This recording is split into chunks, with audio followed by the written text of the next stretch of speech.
Mes moterys dažnai linkusios išdalyti save kitiems ir šiek tiek save apleisti. Todėl šiandien norime atkreipti jūsų dėmesį į vieną įkvepiančių pavyzdžių. Moterį, kuri savo asmenybę užburia kitus, o save vadina laiminga. Paskaitas ir seminarus vedanti Andrė neseniai pristatė knygą apie moterų magiją arba kitaip geriausias mūsų savybės.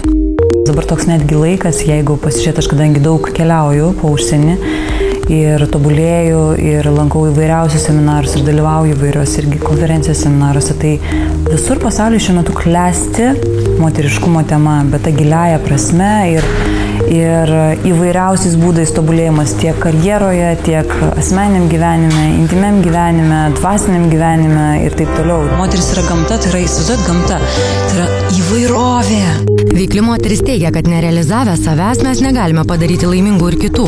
Todėl kartu su savo mylimuoju jų veda mokymus ir apie tai, kaip pasiekti darną su savo partneriu. Pakvietė mane ir mano kolegą ir mylimąjį Rimvydą Žydžiūną, mes kartu vedėm paskaitą Realizuotas vyras, realizuota moteris, laimingi kartu. Ir tai buvo paskaita apie santykius, apie darną kartu, kaip galima vystyti santykius iki tokio tobulo gyvenimo kartu, kada nėra konfliktų, kada vienas kitą atskleidinėja ir dera prigimtis tarpusavyje.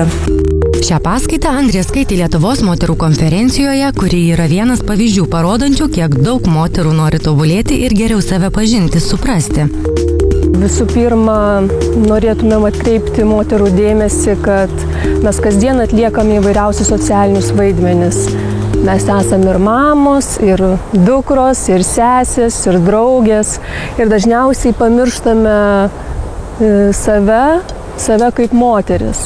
Mes išdaliname save, bet visų pirma reikėtų pasilikti kažkiek visko savo, atsigręžti į save, nes moteris yra tuomet tik tai laiminga, kai jinai gali susikaupti savyje, save atrasti, save realizuoti. Jau trečiąjį kartą šį rudenį vyksianti konferencija, pasak organizatorių, kilo dėl asmeninių poreikių. Noro geriau save pažinti, suprasti, kodėl kyla tam tikri jausmai, mintys ir visu tuo pasidalyti.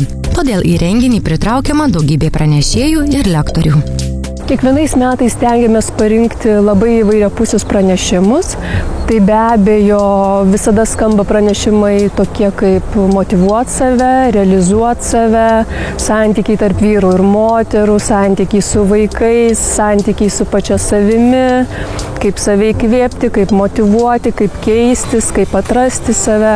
O renginiai moterims tikrai padeda atrasti save, kalbėjome su kauniete Indre.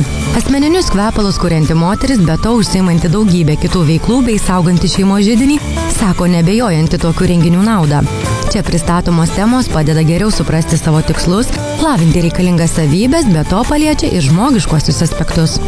Tai yra būtent ne tik tai racionalūs dalykai, ne tik tai patarimai, kaip versle kažką daryti, kaip karjeros siekti, bet tai yra tie esminiai, pagrindiniai moteriški dalykai, kur kaip mylėti savo kūną, kaip sveikai gyventi, netgi apie sveiką mitybą, netgi apie keliones šeimai, kur keliauti, kur būtų patogu nukeliauti ir kaip į ką kreipti dėmesį keliaujant su šeima, su vaikais galbūt.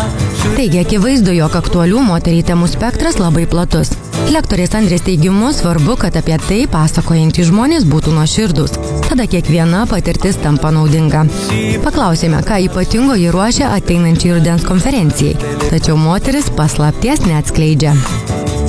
Organizuojam ir kuriam tokį didelį renginį, stebuklą šį kartą šioje konferencijoje.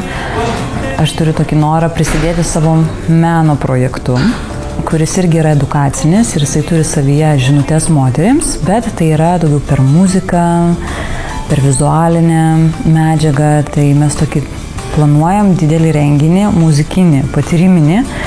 Ir šiuo metu derinam dabar detalės, nes tai yra labai didelis užmojus ir tiesiog tikimės, kad mums tikrai pavyks būtent tom datom paruošti tą stebuklą, kokį mes norim paruošti. Taigi, nepamirškime savęs ir dalykime savo mažais stebuklais.